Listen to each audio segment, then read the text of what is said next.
Mapeo de mundos, la cartografía y la política de la representación, David Pinder.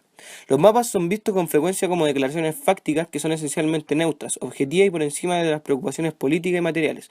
La idea de que son ventanas transparentes o espejos de la naturaleza con correspondencia directa con elementos visibles en el mundo sigue siendo poderosa. Lo mismo ocurre con la narrativa histórica, mediante la cual la cartografía avanza a través de una serie de etapas, cada vez menos nebulosa, hacia una posición iluminada basada en la exactitud y la exhaustividad. Sin embargo, desde los años 80 se está desarrollando un debate teóricamente fundamentado sobre el poder y la política de la cartografía.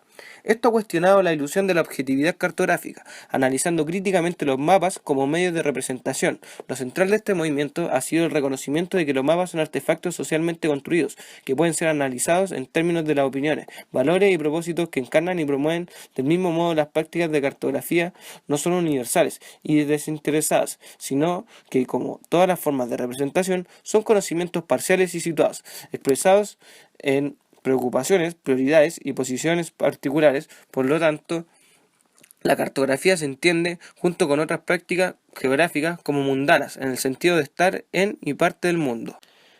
Mapas, poder y política. En junio de 1929, un mapa del mundo apareció en la revista belga Varietés, producido por miembros del grupo surrealista, derribó formas y órdenes familiares.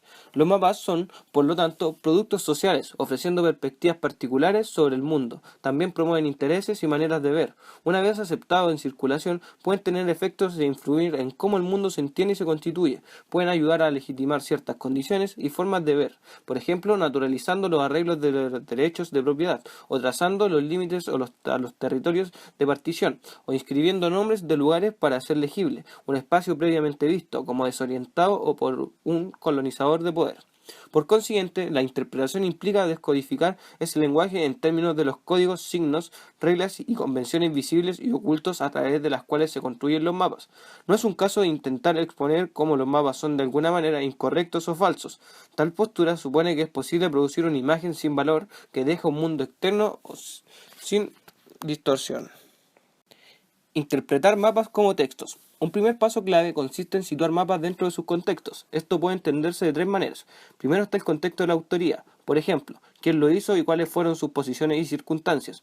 Cómo se construyó el mapa. El segundo es el contexto inmediato del propio mapa. Esto incluye preguntas sobre el libro, ensayo, pintura, película o exhibición dentro de los cuales aparece, así como relaciones intelectuales con materiales más allá de él. Y en tercer lugar, el contexto social más amplio. Esto incluye preguntas sobre las relaciones sociales y políticas, instituciones y prácticas a través de las cuales se compone, se ve y se utiliza un mapa. Aquí no es un caso de ver mapas como entidades separadas, que simplemente expresan la estructura social, porque como se ha argumentado, son parte de la sociedad y son activos en su constitución. Describirlos cuidadosamente es un punto de partida útil para la interpretación. Esto puede ser seguido por un intento más estructurado de extraer temas claves y explorar la forma en la que los mapas producen efectos, incluyendo los efectos de verdad. Al estudiar las cuestiones de poder, se pueden destacar cuatro aspectos del contenido del mapa. 1. Jerarquías de representación. 2. Silencios. 3. Geometrías. 4. Simbolismo y decoración. Cartografía y contestación política. Los situacionistas. En lugar de enfocarse en la presencia del poder y sus efectos en el conocimiento del mapa a través del estudio de poderosas representaciones, principal preocupación de la literatura cartográfica más crítica es el interés por prácticas alternativas que buscan subvenir la cartografía como parte de un proyecto de resistencia política. ¿De qué manera se puede contrarrestar y reelaborar esquemas cartográficos oficiales? ¿Cómo podrían desarrollarse otras prácticas subversivas de mapeo y elaboración de mapas basados en diferencia de valores, deseos y necesidades? El contexto inmediato para estas preguntas fue el interés de un grupo de activistas políticos, artistas y escritores llamados situacionistas. El grupo estuvo activo en Europa Occidental entre 1957 y 1972 y se comprometió a una crítica radical de lo que veía como las condiciones sociales cada vez más alienadas de la posguerra, influenciado por grupos anteriores como los surrealistas, así como por la teoría marxista y teniendo una importancia asociación, entre otros, con Henry Lefebvre, que desde entonces ha tenido una profunda influencia en el pensamiento geográfico y urbano. La contestación política y la transformación revolucionaria del espacio y de la cotidianidad, muchas de sus ideas y prácticas se referían a la geografía de la ciudad y cómo se podían cambiar, y al explorarlas se pueden integrar, entre otras cosas, por su interés por los mapas y la cartografía. ¿Qué papel desempeñó ese interés cartográfico en su programa más amplio? Bueno, los situacionistas reconocieron el poder de la cartografía y otros discursos para influir en las formas de ver la ciudad, denunciando la falsificación sistemática de la información básica que se refuerza de la gran mentira, impuesta al espacio urbano por los intereses sociales dominantes. Un miembro cita la concepción idealista del espacio, cuyo ejemplo más llamativo es la cartografía convencional. Mapas psicogeográficos de la ciudad. Los literatos y los situacionistas desarrollaron la psicogeografía como un medio para evaluar los contornos emocionales de las ciudades, la relación entre el comportamiento y la geografía urbana, y cómo podrían transformarse.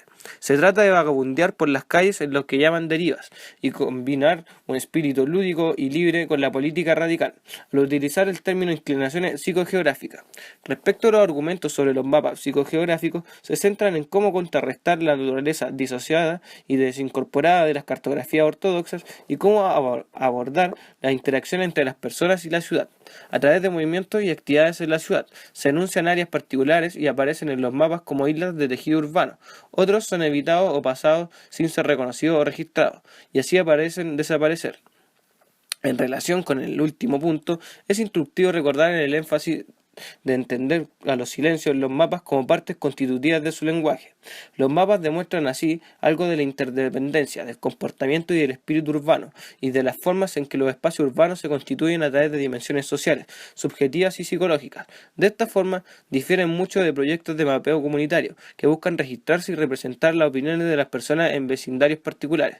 Quizás estén más cerca de ciertas formas de cartografía humanística, que se avanzan en la experiencia humana cotidiana y en la cartografía de la vista como un método para encontrarse con el mundo en un lugar, simplemente reflejarlo. Conclusiones. De la discusión anterior debe quedar claro que los mapas psicogeográficos, que desafían las prácticas cartográficas convencionales de varias maneras, esto no es menos al volver a traer problemas del cuerpo y del deseo. Sin embargo, existe el peligro de presentar los mapas como resistentes o alternativos. Si bien pueden ser considerados subversivos de alguna manera, vistos de otras direcciones son mucho menos. Los caminos permanecen indiferenciados y dejan sin resolver ciertas preguntas sobre las relaciones de poder. ¿Cuáles experiencias y cuyos movimientos están expresados aquí? ¿Qué pasa con las diferentes restricciones impuestas a la movilidad por la violencia sexual contra las mujeres, por ejemplo, o los ataques racistas y homofóbicos? Al confiar en líneas en un mapa estático, las representaciones pierden una parte sustancial de lo que la psicogeografía está destinada a hacer, con su interés en lo sensual y emocional y fluido. No es de extrañar que los literatos y los situacionistas parecen haber favorecido las prácticas de cartografía psicogeográfica. Sobre las prácticas más específicas de la elaboración de mapas. Los mapas deben señalar la necesidad de un enfoque autocrítico y provisional en que implica la subversión es un proceso continuo más que un estado final.